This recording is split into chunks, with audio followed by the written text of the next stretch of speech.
श्री तुलसी महारानी जी, प्रियाजू का बताया हुआ उपाय, श्री वृंदा सखी, ये वृंदावन की अधिष्ठात्री देवी हैं। ये वृंदावन की पूरी व्यवस्था को देखती हैं। प्यारे जू के नित्य केले की व्यवस्था करती हैं और इनकी कृपा के बिना कोई वृंदावन में प्रवेश नहीं कर सकता। ये हमारी प्यारी जू की प्रिय सखी वृंदा सखी श्री तुलसी महारानी जी।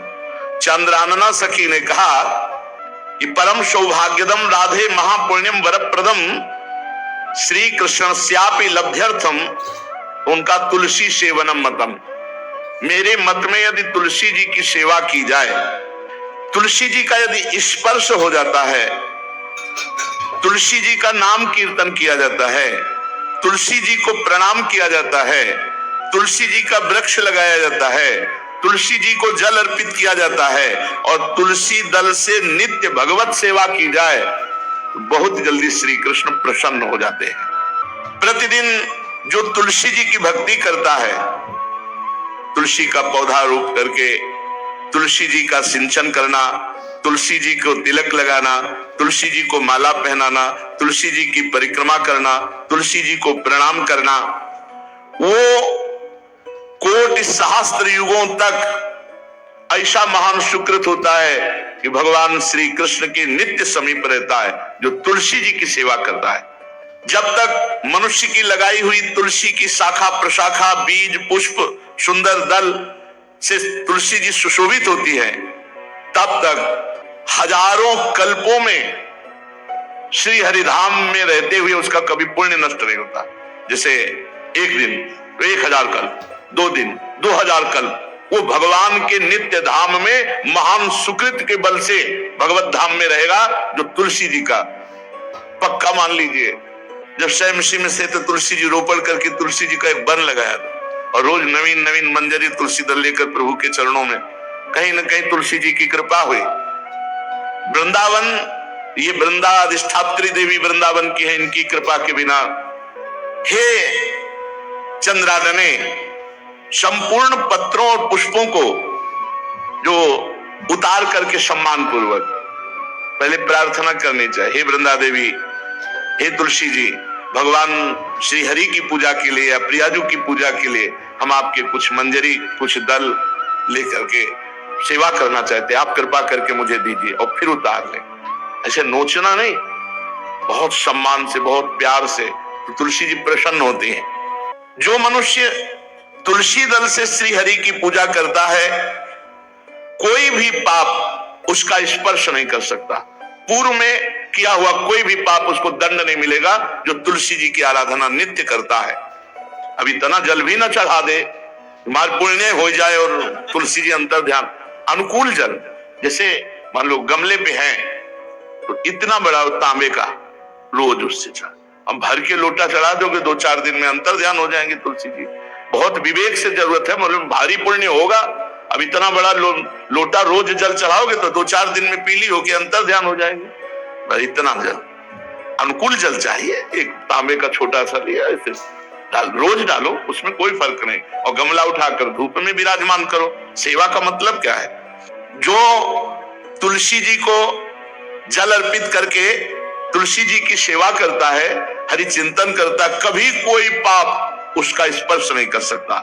100 भार सोना, 400 भार चांदी का जो दान करने का फल होता है, वो एक तुलसी दल उतार, जो अपने द्वारा लगाई हुई तुलसी दल, वो हरि के चरणों में अर्पित करो। ये 100 भार सोना और चांदी बराबरी नहीं हो सकती। कितना महत्व है। जो रोज तुलसी दल चयन कर, द्वादशी को न चयन करे, द्वादशी को मतलब बहुत बड़ा अपराध लगता है तुलसी दल का, मतलब तुलसी के वृक्ष का भी स्पर्श न करे। प्रणाम नमस्कार दूर से, एक भी दल नहीं टूटना चाहिए। द्वादशी को ऐसा हमने महापुरुषों से सुना है कि मंजरी और पत्र उतारना ये ठीक नहीं, बिल्कुल नहीं ठीक है। ब्रह्म हत्या का फल लगता है, अगर जो पाप लगता है अगर कोई द्वादशी को तुलसी चयन, बहुत सावधानी से। जिसके घर में तुलसी का बगीचा होता है, कई पौधे होते हैं, उसको कहीं तीर्थ जाने की जरूरत नहीं, उसका घर तीर्थ है जिसके घर में तुलसी के पौधे हैं। और यमराज कभी उस घर में किसी भी मरने वाले को लेने नहीं आएंगे जिसके घर में तुलसी। लगा लो भैया तुलसी लगा लो घर में, काहे को यमराज को आने दोगे? सबके घर में तुलसी। कितना सुंदर पहले था।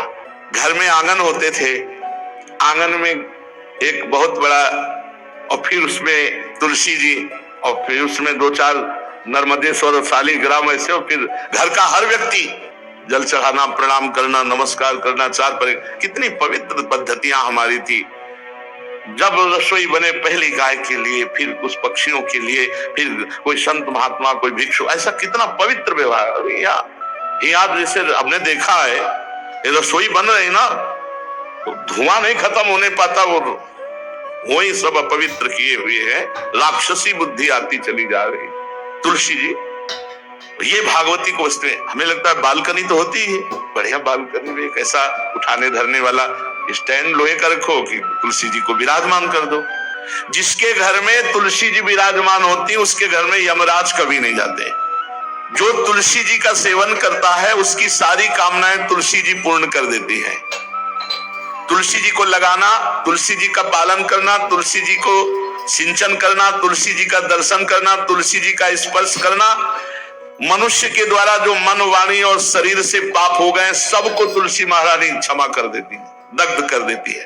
पुष्कर आदि तीर्थ, गंगा आदि परम पावन नदियां, ये सब जो स्नान आदि, अवगाहन आदि करने का फल देते हैं, वो केवल तुलसी जी घर में विराजमान है, उसको फल मिल जाएगा। कितने बढ़िया।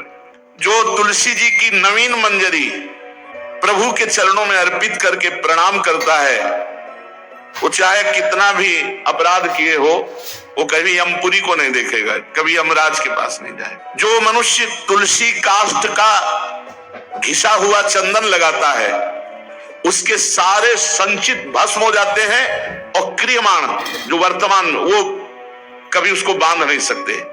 तुलसी जी का काष्ठ का घिसा हुआ चंदन, जिसके घर में तुलसी की छाया होती है, वहां पितरों को अपने आप कल्याण प्राप्त हो जाता है। जो श्राद्ध करने से लाभ मिलता है पितरों को, घर में तुलसी लगा के, जो तुलसी की छाया, बड़ा वृक्ष, पितरों को तृप्ति मिलती है।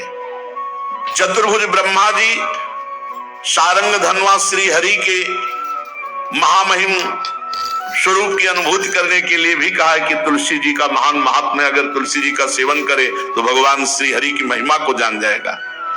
स्त्री हो या पुरुष, पुरुष नपुंसक नारीवा जीव चराचर कोय, सर्व भाव भज कपट तज मोह परम प्रिय सोय। शरीर वर्दी है हमारी, पोशाक है, हम सब एक हैं, आत्म स्वरूप है, कुछ अलग नहीं है। शरीर केवल पांच भौतिक है, तो सबका पांच भौतिक है, उसमें चिन्ह है स्त्री पुरुष के बस। इसके लिए भगवान की आराधना निषेध थोड़ी है। जो स्त्री या पुरुष श्री तुलसी जी के काष्ठ के मन के बना के, जैसे छोटी कंठी या बड़ी माला धारण करता है, श्री कृष्ण उसके बस में हो जाते हैं। यह है तुलसी जी की महिमा। परम सुहाग श्री कृष्ण मिल जाते हैं, और कौन सी भी हमें उपलब्धि चाहिए। हे गोप नंदिनी, तुलसी जी का सेवन करने से श्री कृष्ण वश में हो जाते हैं। जो तुलसी की माला से नाम जप करता है, काउंटर वाली बात तो स्मृति के लिए प्राय है, हम निषेध नहीं करते, नहीं बहुतों के भजन बंद हो जाएंगे, पर हम इतनी महिमा जरूर बता देते हैं कि तुलसी माला से जो नाम जप किया जाता है, उससे आध्यात्मिक सिद्धि बहुत जल्दी होती है। गुरुदेव भगवान कहते, जो अंगुलियों से रगड़ होती है मन का से, उसमें आध्यात्मिक ऊर्जा शक्ति तुलसी माला से। प्लास्टिक पर भाई करो, निषेध नहीं कह रहे, बंद हो जाएगा वो भी राधा राधा कहना, वो हमें बंद नहीं करना। हम कह रहे हैं तुम जैसे बने वैसे करो, लेकिन माला का बहुत बड़ा प्रभाव है। तुलसी परम पवित्र भगवान श्री हरि की प्रिया, और उनके काष्ठ को जब हम ऐसे ऐसे नाम के साथ, तो विशेष ऊर्जा शक्ति, आध्यात्मिक शक्ति हमें जागृत होती है। हो सके जिनको ऐसा बन सके तो छोटी एक वो आती है सुमिरनी, उसको रख लो, अपनी जेब में रख लो, उससे करो। और नहीं है तो भैया तुम इसी से करो, नाम जप करो, भाव को भाव न खालसो, नाम जपत मंगल दिस दसो। सुंदर सुंदर तुलसी जी के वृक्षों के समीप बैठ करके जो अनुष्ठान किया जाए वो बहुत लाभदायक। श्रीमद् भागवत का, गोपाल सहस्त्र नाम का कोई भी पाठ तुलसी जी के समीप विराजमान करके किया जाए। आचार्य को बुला करके तुलसी पूजन करना चाहिए। विविध प्रकार के अनुष्ठान, अरे तभी तो सब मंगल होता है। पहले था, हमने देखा है, 4 बजे माताजी दरवाजे के सामने लीपती, रोज का काम, जो पुराने घरों में देहरी के आगे आके 4 बजे लीप करके वहां अपना चौक पूर के दीपक जला, क्या पवित्रताएं थी, क्या मंगल था। जब किसी को निमंत्रण दिया जाता था सबके पैर धोए जाते थे, सुंदर बिछौना बिछा करके और उसमें बैठ कर पत्तल और रज के और सकोरा कुल्हड़ ऐसे भोजन पाया। कितना पवित्रता, जो हमारी पूर्व पवित्रता थी, धोती कुर्ता चोटी पवित्रता। मालूम अगर बाहर जाए तो पैजामा कुर्ता, ऐसे बहुत पवित्र पोशाकें थी, पवित्र आचरण थे, पवित्र खान पान था। घर में जाओ तो एक पवित्रता, एक किसी भी घर में ऐसा नहीं था कि देव मूर्ति न विराजमान हो, किसी भी घर में ऐसा नहीं था तुलसी जी विराजमान न हो, 1-2 गाय जरूर होती थी, पवित्रता। अब तो बड़ा विचित्र, भारतीय गौएं जो श्वेत रंग की, जो अरुण रंग की, जो सींग वाली है, वो उनका आप दुग्ध देखिए, दूकर रख दीजिए, स्वर्णिम कांति छाई मिलेगी। ये हमारी भारतीय पद्धति है, हविष्यान्न, इससे देवताओं का, भगवान का, सबका अभिषेक पूजन होता है। शुद्ध गाय जो हमारी भारतीय है, तीला है उसके जैसे निकला हुआ, वो भगवान ने सेवा की है। हमारे गोविंद भगवान का नाम ही गोविंद, गौओं के इंद्र। भगवान सुबह से निकल जाते थे, शाम तक गौओं को चराते थे। बड़ा तो किशोरी जी ने श्री तुलसी जी के पूजन की बात, भगवान गोपियों से वादा किए थे कि अब तुम्हें अगली पूर्णिमा को रास, अब रास बिना रासेश्वरी के नहीं हो सकता, लिखा हो चाहे ना लिखा हो। कोई भी विद्वान, कोई भी प्रवक्ता इस बात को बतावे, कहते हैं भागवत में राधा नाम नहीं लिखा है, भागवत राधामय ही है। सांद्रानंद घन प्रेम मूर्ति किशोरी, बिना लाडली जू के कोई रास बता दे कहीं भी, कभी भी, कैसा भी, महारानी जू के बिना रासेश्वरी के रास हो ही नहीं सकता, लिखा हो चाहे ना लिखा हो। क्यों नहीं लिखा? याते श्री सुख प्रगट कियो नहीं, जहां बोले राधा तो समाधि लग जाती हो, यहाँ 7 दिन में तक्षक काटना है। श्री सुखदेव जी ने महारानी जी का नाम, हरिराम व्यास जी कह रहे, याते श्री सुख प्रगट कियो नहीं, जानि सार को सार परम धन, राधा नाम आधार। वैसे तो रोज संकेत वन में, पीछे हमने चर्चा की थी, प्रेम सरोवर में प्रियालाल मिलते थे नंदगांव वर्षा में। आज लालू ने एक नई लीला रची, गोप देवी लीला है। श्री लालजू महाराज प्रियाजू को रास के लिए उन्होंने सोचा एक बार छलिया रूप रख करके महल में प्रवेश करते हैं, देखते हैं लाडली जू पहचानती है कि नहीं, और कितना प्यार लाडली जू करती है। महाराज तो जो रूप धारण करें तो सभी सुंदर हैं, तो सुंदरता के समुद्र हैं। जब नकबेसर धारण करते ना, अंजन और घूंघट नीलांबर का, महाराज हृदय चूर चूर हो जाए, ऐसे सुंदर है। गोरी किशोरी भी चकोरी है जिनकी, नीलांबर धारण करके, और जिस समय लाली लगा के महाराज अपने राधा पी जी को कभी कभी जब आते हैं तो देखो ऐसा लगता है यार बलिहार है महाराज, जो रूप धारण करते सीधे हृदय पर प्रहार करते हो। प्रभु ने गोप देवी का रूप धारण किया, गोपांगना का। श्री चरणों में नूपुरों की झनकार, कटी में करधनी जिसमें क्षुद्र घंटिका लगी हुई है। अद्भुतम गोपिका रूपम चलत झंकार नूपुरम, किंकिणी घंटिका शब्द मंगुलीयक भूषितम। बड़ी दिव्य अंगूठियां धारण किए हुई अंगुलियों पे, कमर में करधनी जो रुंझुन रुंझुन, श्री चरणों में नूपुर, और रत्न कंकण के यूर मुक्ताहार विराजितम।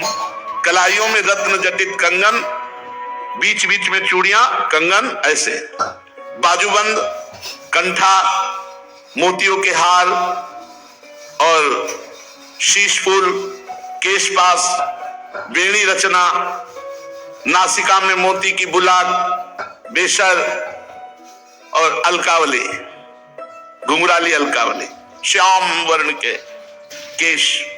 ऐसा रूप धारण किया जो देखे मुग्ध हो जाए, श्याम सुंदर को।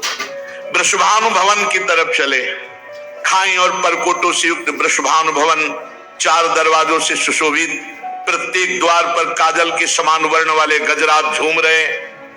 राजभवन की बड़ी मनोहरता है। उस मंडप प्रांगण में वायु के समान वेग वाले घोड़ों से अंगरक्षक महल की रक्षा करने वाले चारों तरफ दौड़ रहे वृषभानु भवन में, और बड़ी ही सुंदर सुंदर गौएं धर्म धुरंधर बलवान शाण रमा रहे। बहुत से गोपाल वंशी वेद धारण किए हुए उनको संभाल रहे हैं। वृषभानु जी का भवन क्या है, ऐसा लगता है कि विश्वकर्मा ने पूरी कला कौशल लगा दी, और महारानी जी के लिए भवन के अंदर ही बगीचा, झरना, सरोवर सब कोटि कोटि सूर्य के समान कांति वाली सुंदर सुंदर मणियां खंभों में जटित हैं, जिससे प्रकाश फैल रहा है। रत्न मंडित आंगन, बहुत से रत्न स्वरूप भूमि पे जटित है, और वहां वीणा, ताल, मृदंग आदि बाजे बजाती हुई बहुत सी मनोहर सखियां फूल छड़ी लिए हुए दरवाजे पर खड़ी हैं, संगीत बज रहा है। उस अंतापुर में दिव्य विशाल उपवन की छटा छटक रही, भीतर ही अनार, कंद, मंदार, नींबू तथा अन्य ऊंचे ऊंचे वृक्ष लहरा रहे। केतकी, मालती, माधवी लताएं बड़ी सुंदर वृक्षों का आलिंगन किए हुए श्री राधा निकुंज महल के अंदर ही कल्प वृक्ष के फूलों की सुगंध से भौरे मत वाले हो रहे हैं। शीतल मंद सुगंध वायु चल रही है।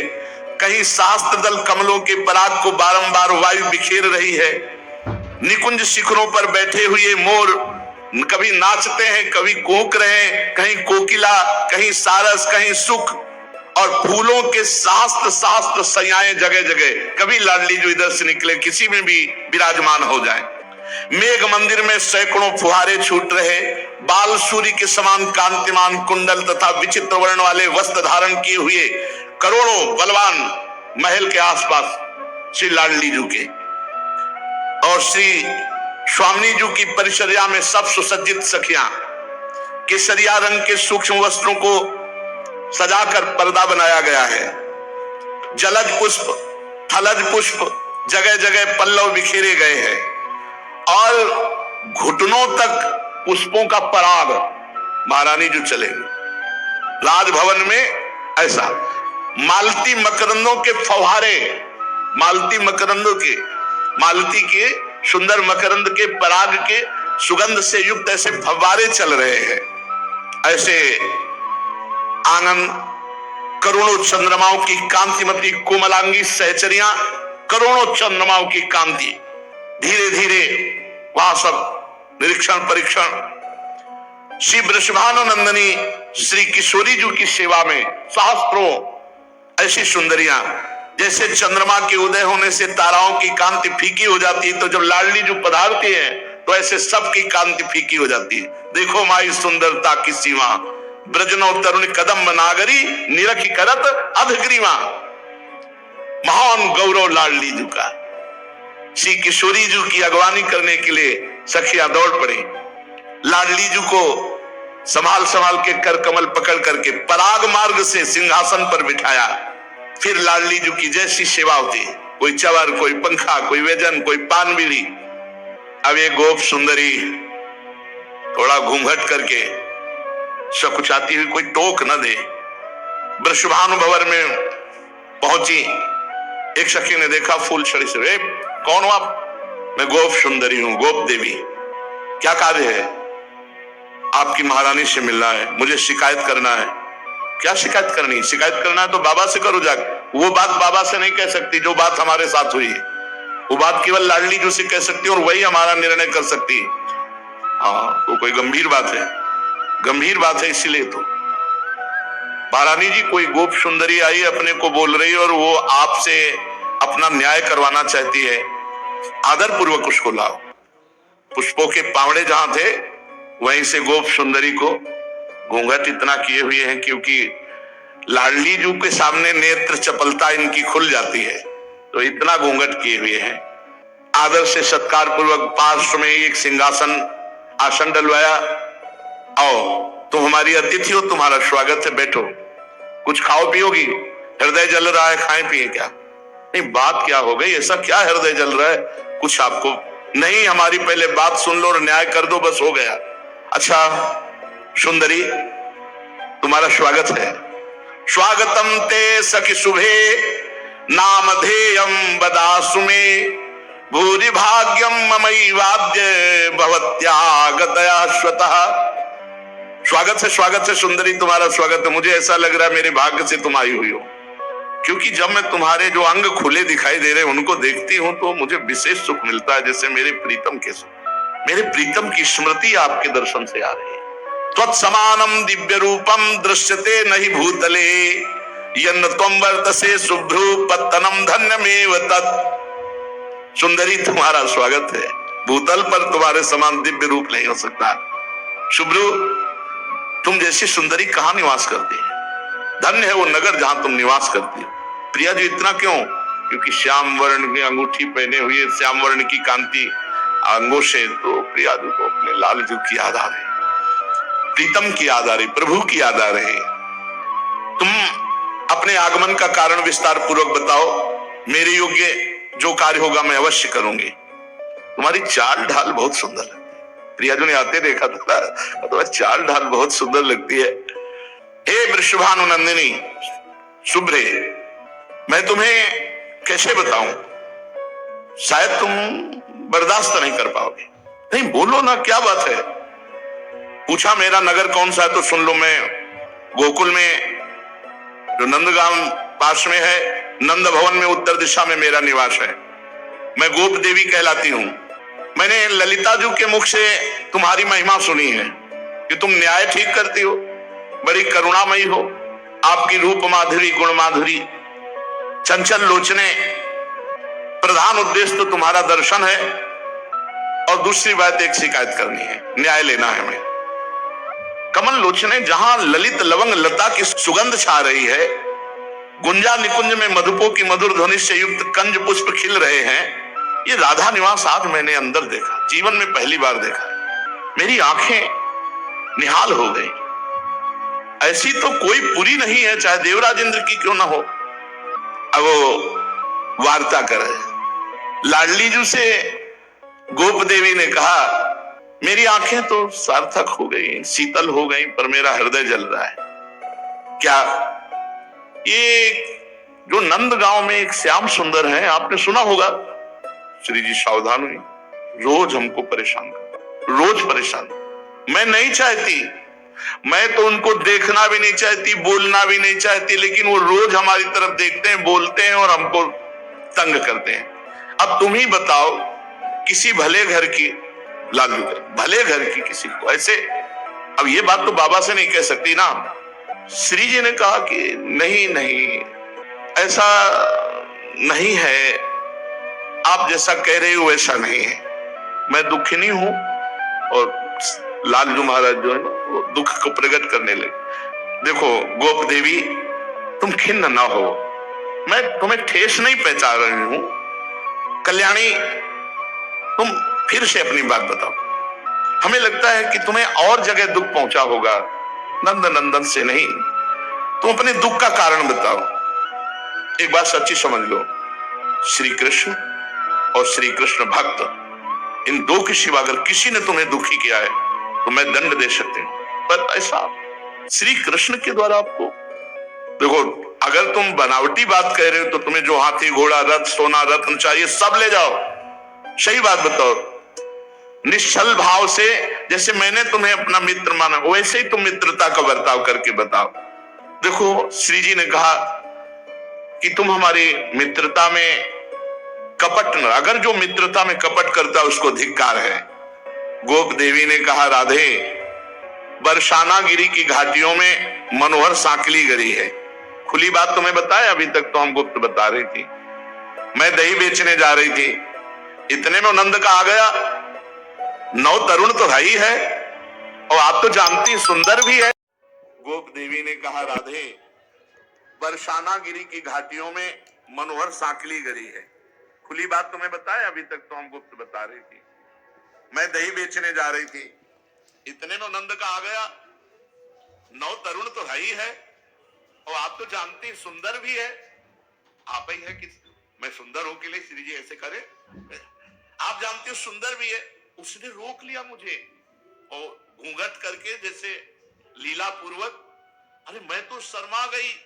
उसके हाथ में बंसी थी, बेत थी, उस रसिक शेखर लंपट को लज्जा की तो तिलांजलि ही दे दी। मेरा हाथ पकड़ लिया और जोर जोर से हाथ मरोड़ने लगा और कहने लगा, सुंदरी, मैं इस कर लेने वाला हूं इस बीथी का, गली का। मैंने कहा, अरे गोरस लंपट, मैं कदापि कर नहीं दूंगी। बस इतना कहना था कि उसने सिर पर से जबरदस्ती दही का माट उतार डाला, फोड़ डाला, और मेरा पुराने जमाने का वो माट था, और दही पी लिया। फिर जो बात हम आपको बताएं, उसने मेरी ऊपर से चुनरिया खींच ली। अब मैं लाज की मारी कुछ कही नहीं। वो तुमसे दिल की बात बताने आए हो कि वो कैसे है, उसे बताओ ना।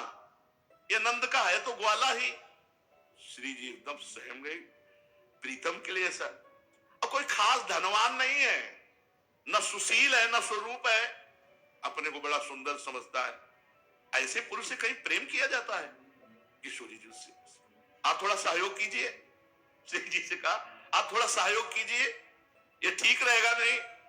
जब ऐसे वचन बोले तो लाडली जी को बड़ा विस्मय हुआ और कहा, सखी, जिनकी प्राप्ति के लिए ब्रह्मा शिव आदि बड़े बड़े देवता उत्कृष्ट योग रीति से नाना प्रकार का तप करते हैं, दत्तात्रेय, सुखदेव, कपिल, आसुरी, अंगिरा, ये बड़े बड़े जिनके चरणारविंद के मकरंद रस का पान करने के लोलुप हैं, तम कृष्ण मादि पुरुषम परिपूर्ण देवम लीला अवतार मदता मार्ति हरम जनानाम। तुम ऐसे अजन्मा परिपूर्ण परम देव, लीला अवतार, सर्वजन दुखारी, भूतल भार हरणकारी संत पुरुषों के एकमात्र आराध्य देव, तुमने श्री कृष्ण की निंदा हमारे सामने कैसे कर दी? श्री जी ने कहा, तुमने श्री कृष्ण की निंदा कैसे कर दी? तुम कहती हो ग्वाले हैं। अरे ब्रह्मादि जिनकी चरण रज की वंदना करते वो ग्वाले हैं। उन्होंने गौओं का आदर किया, गौओं का पालन किया। गोरज की कितनी महिमा है तुम क्या जानते हैं? गोरज का स्पर्श होते ही वो परम पवित्र हो जाता है जिसके माथे पे गोरज लगती है। गौओं का उत्तम नाम जो जप करता है वो गोलोक बिहारी को प्राप्त होता है। दिन रात गौओं का सुंदर मुख दर्शन, उनकी सेवा, ये भगवत प्राप्ति का स्वरूप है। मेरी समझ में तुम्हारी बुद्धि ठीक नहीं। तुमने गोप जाति कह करके अवहेलना करना चाहा। तुम कहती हो काला श्याम सुंदर, श्री कृष्ण की श्याम प्रभा विलासी सुंदर कला का दर्शन करके भगवान नीलकंठ शंकर जी, सनक सनंदन सनातन, अरे जटाजूट हलाहल विष भस्म कपाल और सर्प धारण करने वाले उनकी सुंदरता के पीछे घूमते हैं। स्वर्गलोक सिद्ध मुनीश्वर यक्ष गंधर्व मरुदगण नर किन्नर कौन ऐसा है जो हमारे श्री कृष्ण से मोहित ना हो जाए? उत्कृष्ट ऐश्वर्य सौंदर्य माधुर्य, तू कैसे बोल दिया? तुम कहती हो निर्धन है। अरे सारा वैभव उन्हीं का है। तू अभी मेरे श्री कृष्ण को नहीं जानती। तू कहती कोई खास नहीं। वत्सासुर, अघासुर, कालिया नाग, बकासुर, यमला, अर्जुन, वृक्ष, तृणावर्त, सक्तासुर, पूतना, इनको परम पदवी प्रदान की जो घोर राक्षसी स्वभाव के थे, खास नहीं है। उन मुरारी के लिए तुम अपयश वाले शब्द बोले। कोटि कोटि ब्रह्मांड समूह एक एक रोमकूप में जिनके वास करते हैं, उनको तू कह रही खास कोई धनवान नहीं, पुरुषोत्तम कह रहे हो कि वो किस प्रेम करने लायक नहीं। अरे बड़े बड़े वैभव को ठुकरा कर भक्त लोग श्री कृष्ण के चरणों की आराधना करते हैं। तुम भक्ति के रास्ते को नहीं। उनकी एक कृपा है कि वो अपने भक्तों को प्यार करके उनके पीछे पीछे डोलते हैं। श्री कृष्ण सुशीली नहीं, समस्त लोगों के सुजन समुदाय के चूड़ामणि हैं। वे अपने भक्त के पीछे चलते हैं, अपने रोम रोम को लोगों को पावन करते हैं। वो परमात्मा है। तू कैसे बोल गई? गोप देवी बोली, श्री राधे, मैं दुख तो नहीं पहचाना चाहती। वैसे तो तुम्हारी बुद्धि तो बृहस्पति का भी उपहास कर रही, इतनी प्रवीण है वाणी, कला कौशल बोलने का। श्री राधे, हमें लगता है तुम्हें श्री कृष्ण से प्रेम है क्या? क्योंकि तुम बात सुनते ही ऐसी, तुम्हें बहुत विश्वास है श्री कृष्ण पे, तुम्हें प्रेम है श्री कृष्ण से। श्री जी ने कहा, मुझे प्रेम है श्री कृष्ण से और मुझे विश्वास है श्री कृष्ण पे। क्या तुम बुलाओगे श्री कृष्ण उपस्थित हो जाएंगे? हाँ, इसी क्षण। यथा गमिष्यति यदाद्य हरि परेशः किम कार्यान भवतीम वदतरि शुभ्रो चेदागमो नहीं भवे धन मालिनः स्वम सर्वधनम च भवनम च ददामि तुभ्यम। ओहो, तू मेरी परीक्षा लेनी चाहती? सुन सखी, मेरे बुलाने से मेरे श्री कृष्ण तेरे सामने उपस्थित हो जाएंगे। अगर वो नावे ना मेरे स्मरण करते हुए तो ये जीवन, ये धन सब न्यौछावर करो। कितना प्रेम है श्री जी। कह रही चेदागमो न ही भवे धन मालिनः तो स्वयं सर्वम धनम भवनम ददामि तुभ्यम। मैं तुम्हारी सेविका बन जाऊंगी, सब कुछ अर्पित कर दूंगी अगर मेरे बुलाने पर श्री कृष्ण आए। अथ राधा समुत्थाय नत्वा श्री नंद नंदनम उपविश्यासने दध्यौ ध्यानस्तिमिल्लोचना। उसी समय श्री जी ने आंख मूंद लिया और प्रभु श्री कृष्ण के ध्यान में मगन हो गए। श्री कृष्ण का मन ही मन चिंतन करके उनके ध्यान में डूबी और निश्चल हो गई। वो तो सामने ही बैठे गोप देवी के रूप में। देखो अब तो मामला बढ़ गया। श्री जी तो ध्यानस्थ हो गई और श्री जी के आंखों से अश्रु प्रवाह होने लगे। उतार कर फेंक दिया सब गोप देवी का वेश निकालते हुए वो आके बैठ और गंभीर वाणी में बोले, प्रियाजू, लाडली जू, श्री राधा। देखा वही मोर मुकुर, उनको क्या देर लगती है। चंद्रवदने, प्राण प्रिय, मानुशीले, प्रिय राधा, देखो मैं तुम्हारे सामने आ गया हूं। आंख खोल कर देखो। हाँ प्रीतम, सामने देखा। मुझे विश्वास था आप चिंतन करते ही आ जाओ। कहां गई वो कहां गई? बहुत निंदा कर रही थी, कहां गई? प्रभु ने कहा, जो तुमने चिंतन किया, मैं वैसे तो बंसी बट में था, पर मैं भी यार कम से कम सामने तो झूठ मत बोलो। वैसे तो मैं बंसी बट में था, मैं तुरंत बस आपके ध्यान के कारण ही आया। मैंने देखा एक अभी गई, कौन थी वो? कोई देवांगना थी, कोई मायाविनी थी, और मुझे लग रहा था कि कोई अच्छे विचार वाली गई थी। जब गोप देवी के रूप में आए तो श्याम सुंदर के लिए बोले, और जब श्याम सुंदर के लिए आए तो गोप देवी के रूप में जो गए। वैसे हम आपसे कहते हैं कि ऐसे इधर उधर की घूमने वालियों की बातों पर विश्वास नहीं करना चाहिए। श्री किशोरी जी परमानंद में मगन हो गई और लाल जी से हृदय से सखियों से कहा, गोप देवी बाहर निकले जो फूल छड़ी लिए हुई थी। उनका आते अंदर आते तो देखा, तो बाहर निकलते हुए तो नहीं देखा। श्री कृष्ण से कहा, आपने देखा? बोले हाँ निकलते मैंने। बोले हमारी सखियों ने नहीं देखा। कौन गोप देवी थी? तो क्षमा कीजिए, मैं ही गोप देवी बन के आया। तो श्री जी के हृदय से लगे और श्री जी से कहा, इसी के आगे श्री जी से कहा, हे राशेश्वरी, आपकी उपस्थिति के बिना हमें गोपियों से जो वचन दिए हैं कि आपको शरद पूर्णिमा की रात्रि में रास उत्सव में सम्मिलित करेंगे, आपकी उपस्थिति के बिना रास नहीं। हे प्यारी जी, आप कृपा करके जो ये रात्रि है शरद पूर्णिमा की, इसमें आप पधारें और समस्त रास सुख गोपियों को प्रदान करें।